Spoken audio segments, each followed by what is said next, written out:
Welcome back to The Bulwark Goes to Hollywood. My name is Sonny Bunch. I am the culture editor at The Bulwark, and I'm very pleased to be joined today by Sean McNulty. Now, Sean does a daily newsletter at the Ankler group of podcasts and newsletters and everything else that I am constantly telling people to subscribe to. And as I was just telling Sean before we started, it has quickly become my go-to morning read. It saves me having to go to Variety and Hollywood Reporter, everywhere else. I love it. It's all right there for me. So thank you for being on the show today, Sean. I really appreciate it. I appreciate the invite, Sonny. It's great to meet you. So I want to talk about everything that's going on in the world of the business of Hollywood right now, because there's a bunch of different stories kind of crashing all up against one another. And I guess we should start with the big event from earlier in the week, the Emmys. The Emmys happened.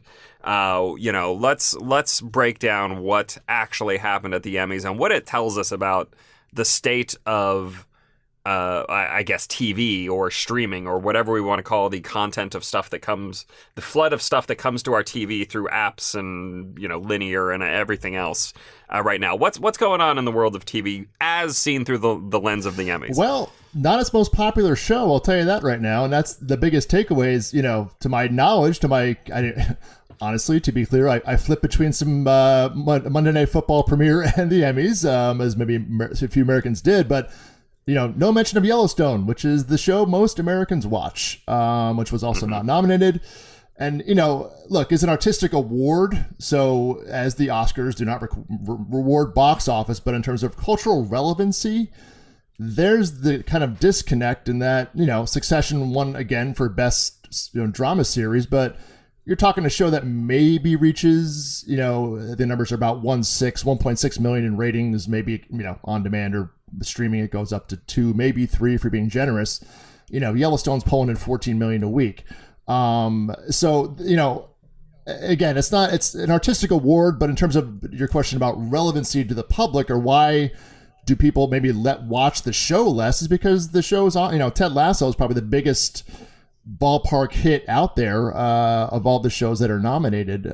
So, that's really the thing that maybe, certainly in the past when network TV was a big thing with West Wing and things that, 20 million Americans would watch every week. And, this is as the business has changed to niche, the tastes have gone one way, but the vast majority of Americans' taste has stayed in a certain, milieu. Yeah. I guess that's the broader question here, really, at this point is what is the point of the Emmys in a world of niche entertainment? I aside from being, look, everybody loves getting awards, sure, and nobody loves giving themselves awards more than folks in Hollywood. I can appreciate that as a journalist. Lots of journalism awards out probably there. Probably taking second place. Yeah. It is not entirely clear to me what the point of a big broadcast show like this is for the average viewer. I haven't watched the Emmys. I'll put my cards on the table. I didn't watch the Emmys this week, and I haven't watched the Emmys in years. It just doesn't. There's nothing. It does not interest me at all. I have other things I need to do with my time, and I'm a guy who, writes about this stuff for a living. I can't imagine what it's like for the average person. Yeah, it's, what's the takeaway? It's you give another award to a show you gave an award to last year. Both show, Ted Lasso's won, Succession's won, Zendaya's won. You're just giving awards to people who already have awards. We know they're great. We heard of them. Fantastic. There is, what's the takeaway for it? Exactly. Seth Rogen put it best, everything he was talking about the Oscars, but asked about award shows. He's like, I don't care who wins the Best Insurer of the Year award. I'm sure there's a ceremony. I don't need to watch it. It's just, it's an industry focused thing that, at a certain time maybe would launch or maybe would get a bigger, raise the profile of a show. Like maybe a show like Abbott Elementary, may, it's already got buzz on it, but that may help boost it in season 2, in theory. But, network TV is also a dying business. It's, so whatever that used to be, the people, the great cast got acknowledged from Squid Game, which was great. And it's like, okay, maybe that gets a little bit of a awareness raise, but I don't think that was the common, the common conventional wisdom before that I think really, to your point, doesn't apply, and the ratings show that every year the ratings keep going down. Yeah. Yeah, let's look at this from a top down point of view. How did the network shake out? I mean, who was the big winner? Yeah, I mean, who was the HBO big Max loser? won, big. I think it was either 36 or 40, whatever. They were the most nominated, certainly, and Netflix was second, and Hulu probably, I believe, was third because just looking at and there's also Creative Arts Emmys and the Emmys in the show last night, so it's a cumulative total. So, but that's how the nominations shook out. So, yeah. And, television is cyclical. They have certain dates. So, The Crown wasn't eligible. It didn't air this year. It aired last year. So, year to year comparisons are even useless because it's not movies. It's not sports where it's every year's the same calendar. So, even to further the point, this kind of competition back and forth, that there's not level playing fields. And the biggest thing about the Emmys that really, in this day and age, that just, and I've spoken about this probably more to the chagrin of my Ankler teammates, but there are 500 television shows out there. No one's watching them all. This is not a competition based on the judges having seen all contestants. What kind of a competition is this? Back in the day, you probably could theoretically watch most, or if not all, network TV shows, and that was pretty much all that was out there. When you have a universe of 500 scripted TV shows out there, what's the point of the award? You're just saying, hey, here's a show I watched out of the 500, The White Lotus, supporting actress in a limited series. Literally had every, it was like 5 out of 7 or 7, out of nominees. You're telling me there weren't 6 other people in limited series in the era of limited series that were worthy of the nomination? It's literally becoming a joke. And it's like, at what point does it become a punchline? And so, not that I'm coming across very anti-Emmys. It's nice to award people. It's lovely. Should anybody care? No. It's an industry award that happened to have stature that, to your point, you haven't watched it in years. I think a lot of people feel the same way, and we'll see what the Monday Night Football versus Emmy, audience is this week as well. I mean, we're going to come back to football here in a second. Let's move to D23. The big industry news of the week was Disney has their big confab. They got everybody out there. We're going to show us all the new things that Disney is doing. And as best as I could tell, there's nothing. There's like nothing really. I mean, that's an exaggeration. I'm joking. There's a Inside Out sequel, and there's a movie based on the star that people wished on in the other Disney movies, DeBose, which she'll be starring in.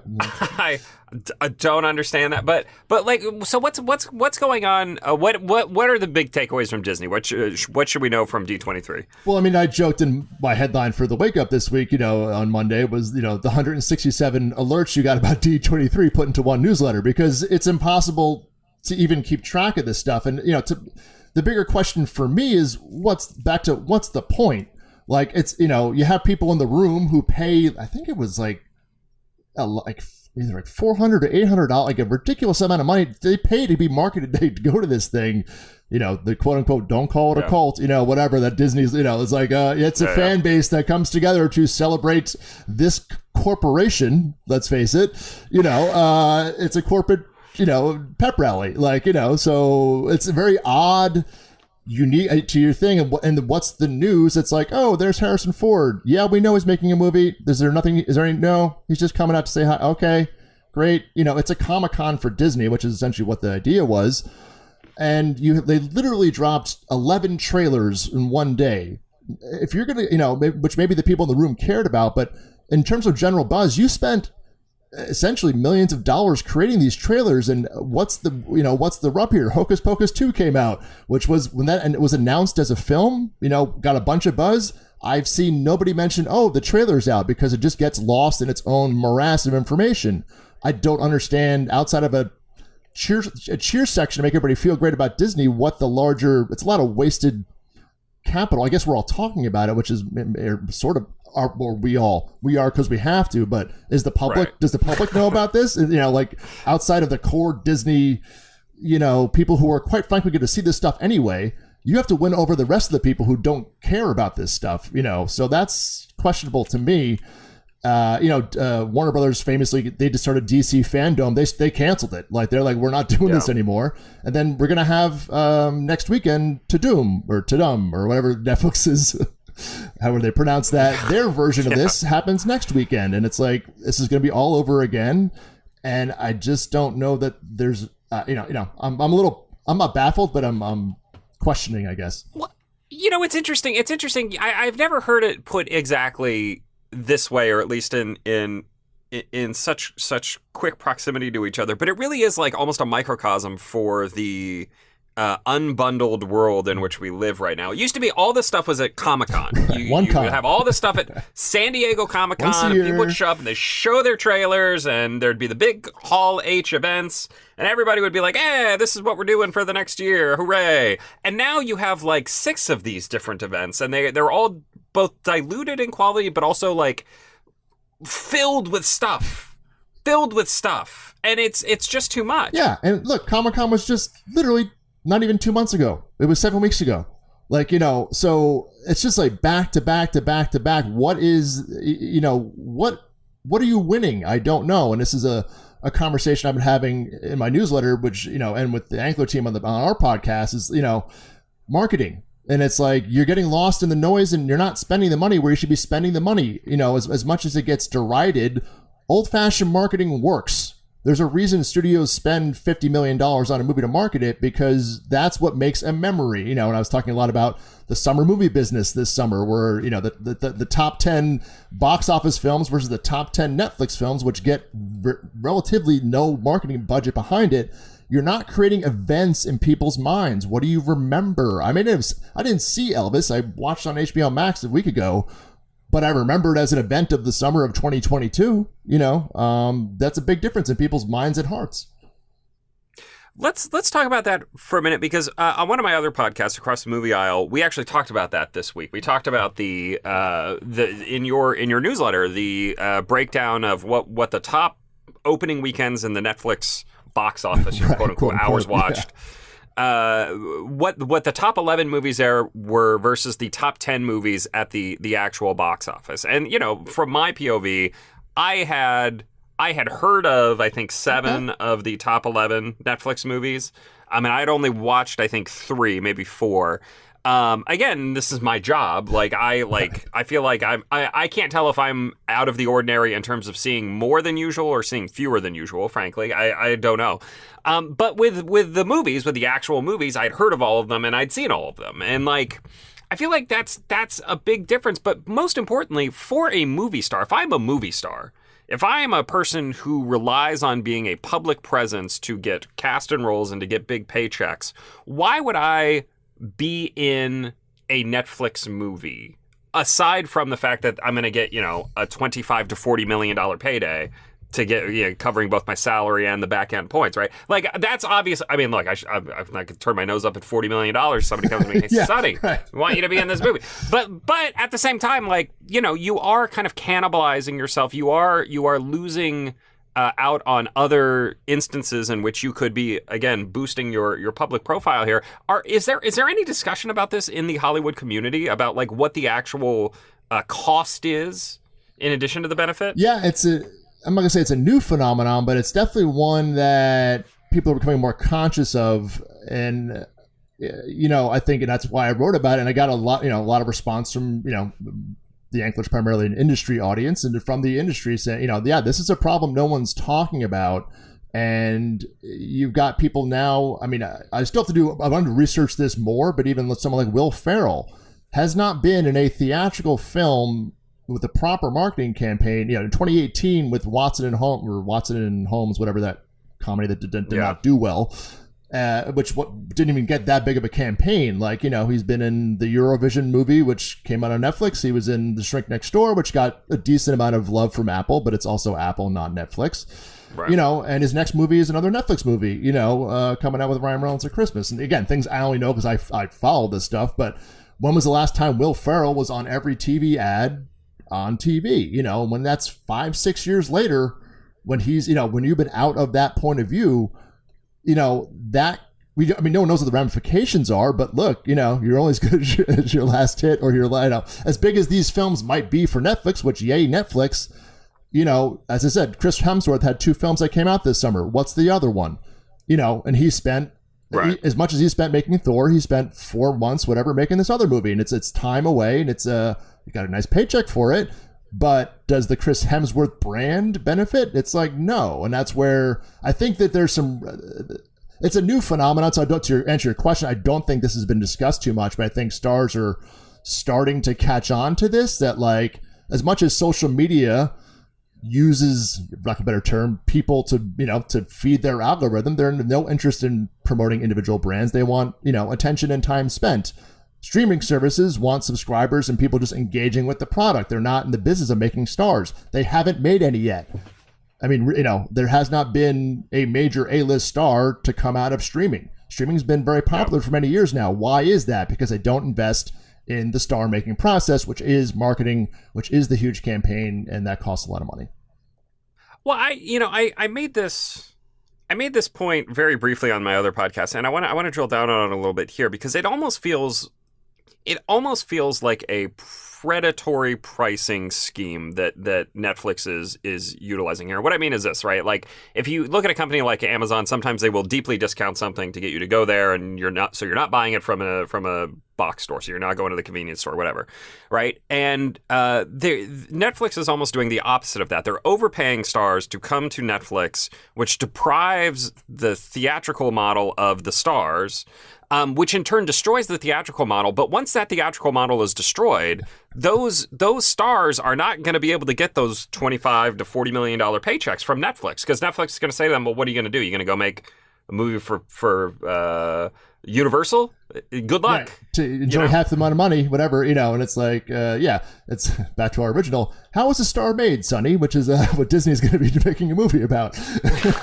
And when that ecosystem, is all, COVID obviously just decimated it for 2 years, but it's, it's coming back. But and this is the larger box office question, in the pandemic, whatever, nobody's going to go back to the movies anymore. Everybody hates the movies. I'm like, no, people love the movies. Stop saying that. The problem is there's a supply chain problem, and people have come back this year, but why is box office down 20%? Because the number of releases is not the same as it was in 2019, so unless this is fed, that's how the Jennifer Lawrences of the world get made. It's not going to be, I mean, as much as Jacob Elordi is a great, talent and is in Euphoria and originated on Netflix, he's not Timothée Chalamet. Great example. Right. Like, what is Timothée Chalamet doing? Is he doing streaming movies? No, he's doing Dune. He's doing, Bones and All, which is his indie film with, Luca Guadagnino. So he's staying in the theatrical game. There are these younger stars, Florence Pugh, same thing. Don't Worry, Darling. As much as that movie's press is all over the place, her name is out there, and that's because it's a theatrical film. I guarantee you, if that was a streaming film, it would not be, getting the same kind of buzz, and doesn't have the anticipation. You get the, people selling out IMAX, the Harry Styles fans. It's a theater. It's an event. If it was a streaming movie, you would have none of this to go with it. And that's what it's interesting to see what these younger stars who are not the household name yet, where the smart ones, I'll call smart ones, are spending, what projects they're taking. I'm sure Timothée Chalamet can get a huge check from a streamer for something, but maybe he has no interest. I have no idea, but, people know movies make stars. It's always been that way. And as much as TV can make some, the crossover, Bryan Cranston is not a movie, like John Hamm, the big names of the early 2010s, how many of them transitioned to being movie stars? It's always that tough hurdle, outside of George Clooney, he's been like the patron saint of crossover. It's a rare thing. Yeah. Let's loop back to Disney for a second, because there's been an interesting kind of understory over the last year or two now, I feel like. But it involves an activist investor named Dan Loeb, who has been trying to get Disney to split off ESPN into its own separate thing. And my understanding is he's kind of backed off on that now, but fill me in on that, because it's actually very interesting for reasons I'll get to in a second. Okay. I'm very curious about why he's doing this and why he has stopped. Yeah. So Dan Loeb is, yes, a quote-unquote activist investor, which I don't know if that's a self-appointed moniker or not. I don't know that many Wall Street folks want to be called activists.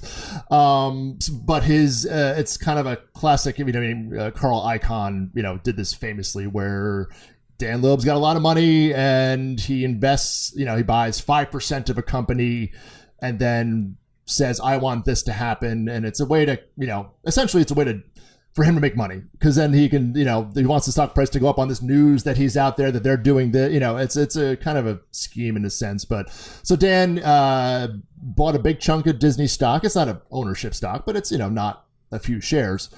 And then he writes this letter, quote unquote, letter to Bob Chapek, who's the CEO of Disney, saying you should spin off ESPN. You're leaving money on the table. ESPN can be much more valuable as its own company, and I want you to do this as this activist investor. Sometimes it works. Sometimes, companies ignore people. There's various ways this goes, but this happened in the middle of August. This week, Dan posted on Twitter, I'm now convinced after talking to the guys that they have the right plan for ESPN. It's like, why didn't you do that a month ago?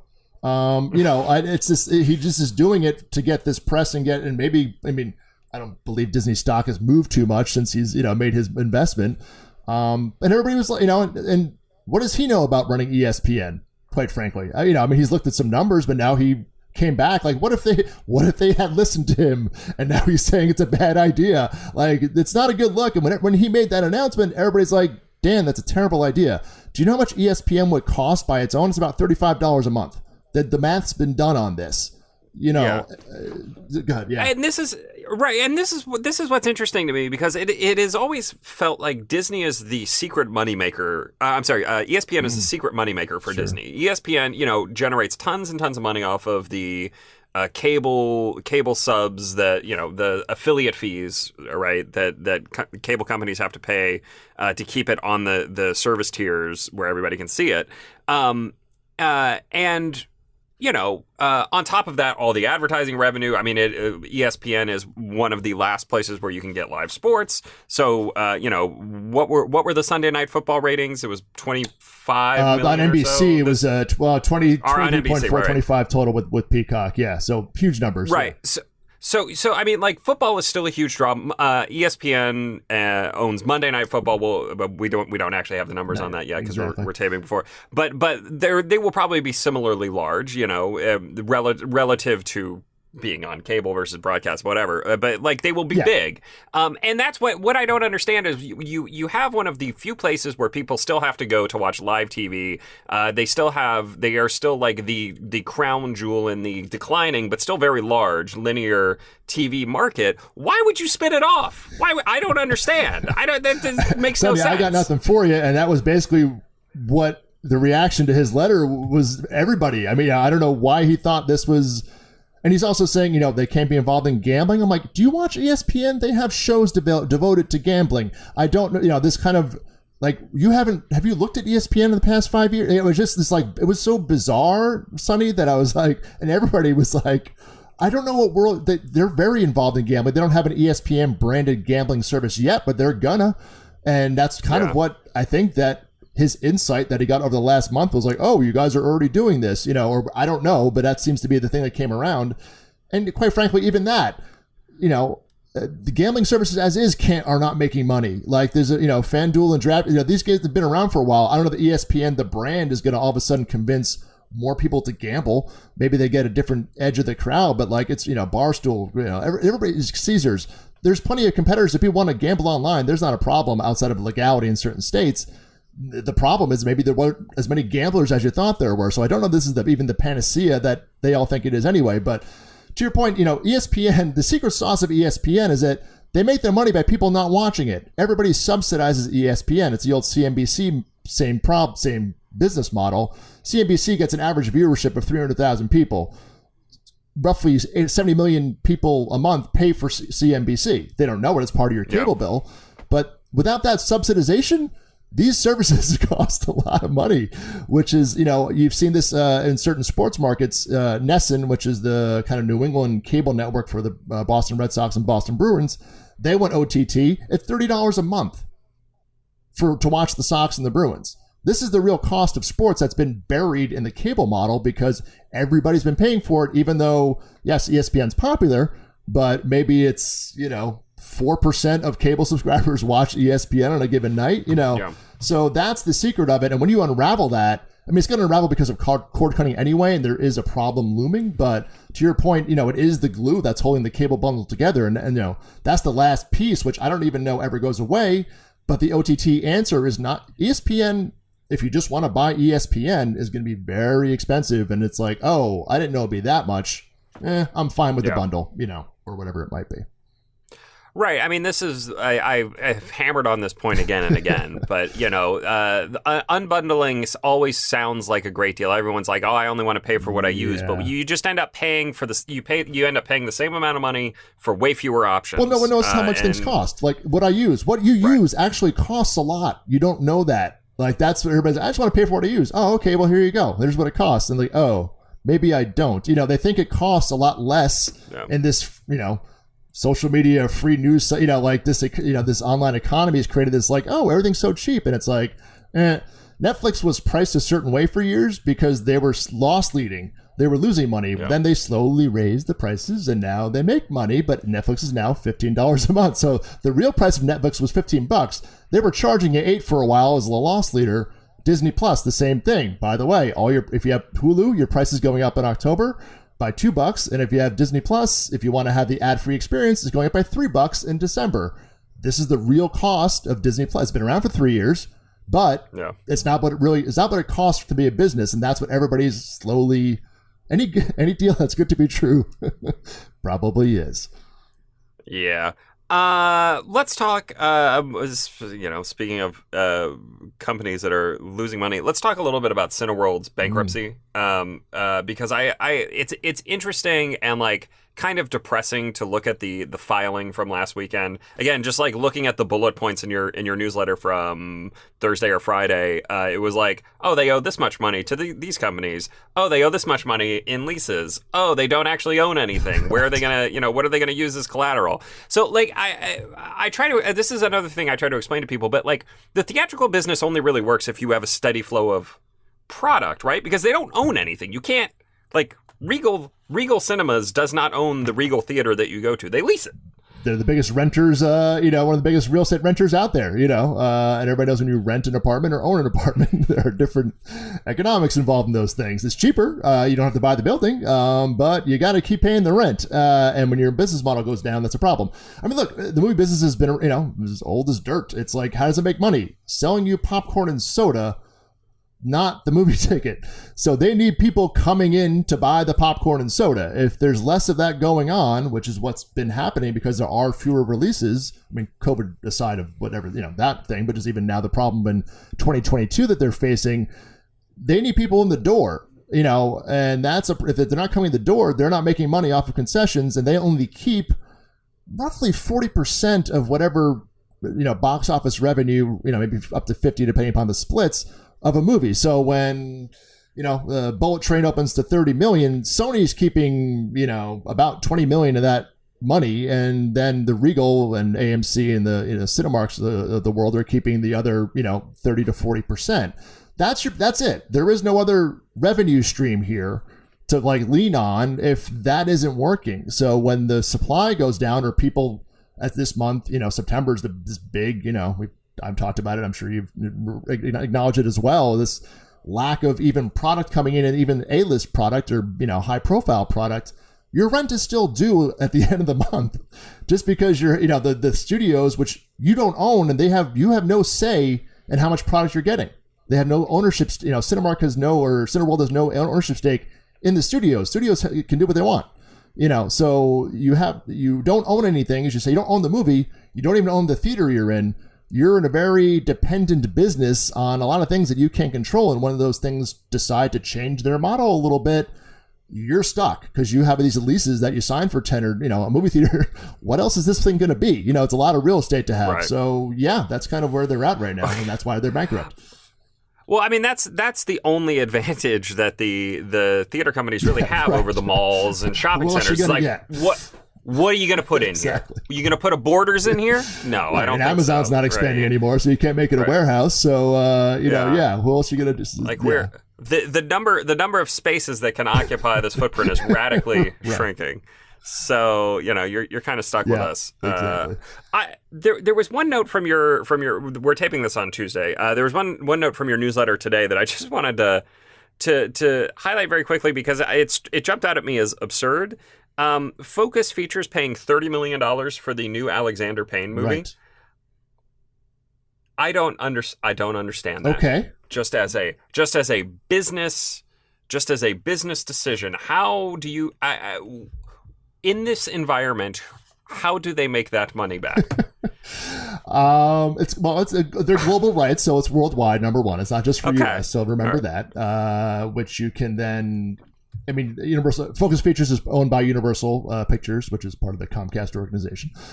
So they do have a wide network. So either you can kind of buy it all, and then they could also then sell off territories for certain money, which means they probably will just release it themselves because they have the infrastructure. But that's one way you can do it, is to just buy the rights and then subsell to France and Japan, and you get $2 million here from a distributor there. You get $3 million, so you kind of make your money back that way. But it's also, they kind of just did this. I mean, Peacock wasn't mentioned in this announcement. It was just Focus Features. So yeah, go ahead. Well, this is what I wanted to ask. Is this a Peacock play or a theatrical play? Right. And so I'm going back to, so there's a movie called Honk for Jesus Save Your Soul. There you go. Rolls off the tongue. Just came out over Labor Day weekend, and that was a Peacock and in theaters same day release. But that was from Focus Features, and that was a Focus, and Peacock bought that together at Sundance, but Peacock was in that announcement, and they bought it for $8.5 million. The film has grossed maybe $2 million and change so far. So you're taking that's before prints and before marketing and all other stuff. So they're going to lose, a lot of money on that. What the benefit to Peacock was in that equation was not $6 million. I'll tell you that right now. So yeah, how do you figure this math out? Because you're also, that's $30 million for the movie, right? So if you're going to put that in, market that film properly in and maybe not Thor money, but at least it's going to get a beast size release, if you will. That's another 20 to 30 million. So you're talking 60 million in the hole. Is a Paul Giamatti Alexander Payne movie gonna make you back 60 million global? It might. Look, Sideways did there. His track record is here or there. Is it a lock? No. Yeah, it's a lot of money, certainly. Yeah, and I want to be clear here. I want to be clear here. I'm not attacking Alexander Payne or Paul Giamatti because I've no idea if the movie's going to be any good. I probably will be. They're good filmmakers. Sideways they make awesome. Good movies. And I'm not even really attacking Focus Features here because I like Focus Features. I think they make good movies. I don't understand the economics of this. It just strikes me as a crazy amount of money to spend for a genre that is still not recovered. Yep. No one knows. The box office. Yep. And if they're gonna use it as a way to get people on Peacock, I just don't see. I don't see it. No, it's not going to be a big sign up. How many Alexander Payne fans are there out there that want to, pay? Who knows? Good question. Valuable because it's, again, you're paying $5 for it on Peacock. You're not paying $20 in the theater, or So that crowd, whoever that, I'm going to call it art house, whatever it might be, is like, sure. And then you've just lost $15 in the equation. So yeah, 30 is high. Look, maybe there was a bidding. I'm sure there was a bidding war, and these things get a little out of control sometimes. Alexander Payne is his last movie I think was Downsizing with Matt Damon. I think anyway, but maybe it was that Will Ferrell movie Downhill. What am I thinking of? I don't know. Anyway, both he hasn't had a hit in a couple in a little while. So yeah, it's probably I agree with you. I love Focus. I'm a big Alexander Payne fan. It does when you do the math of like. You gonna make back 60 mil on this? All right, maybe. I don't know. But most importantly, it's not my money. So there you go. Yeah. Well, this is all monopoly money as far as. That was everything I wanted to ask and talk to you about. I always like to close these interviews by asking if there's anything I should have mentioned. Oh, actually, I take it back. There was one more thing I wanted to talk to you about because I as I said, I love your newsletter. It's a big value add for the Ankler, and I read it every morning to try and see, not only to keep up with what's happening in the industry, but also to frankly steal some ideas for my own writing. What is your process like? Do you start writing the night before? Is it like, do you wake up at like 2 a.m. and just start going through everything? What is your actual morning and day like? Only on a bad day I'm up at 2 a.m. It's mostly evening writing, and then morning is touch up for lack of a better term. So that's usually, I'll kind of it depends on what my day is and things like that. But, honestly, the nature of it is you have to be flexible because some days the news, there's a barrage of news in the afternoon and then I can write it then. Some days the barrage, and I'm working mostly off of quote unquote LA time. I'm based in New York. So the news may not be till the afternoon, which is starting at 5 o'clock here, my time. So then the evening can be busy. And then I don't know how I've been reading for, but I do every earnings season. I do very, kind of breaking those down, all the earnings calls down into what I call plain English for people to kind of understand. And those calls, there's the 2 to 3 week period where those weeks are entirely different, where I'm up, on an 8 a.m. earnings call, writing to get the thing out by 9:15, or end of day, or the calls are like 5 or 5:30 at 6 o'clock at night, at which point I'm writing until 8 just on earnings calls information. So I wish I had a better answer. It's mostly evening is my only, kind of real answer I can give you. That can go pretty late if it's been a busy day, but I don't know until I see what the news gods rain down from above. And when something like D23 happens, my Sunday is shot. So I have to sit there and go through all the trades and read through and then say, all right, here's the easy way to digest this as possible. So that's the basic run of the land. Once again, a great newsletter, a whole lineup of newsletters at the Ankler. Go sign up. Sean, I really appreciate you being on the show. Hopefully we'll get you back on soon here. And my name is Sonny Bunch. I'll be back next week with another episode of The Bulwark Goes to Hollywood. See you guys then.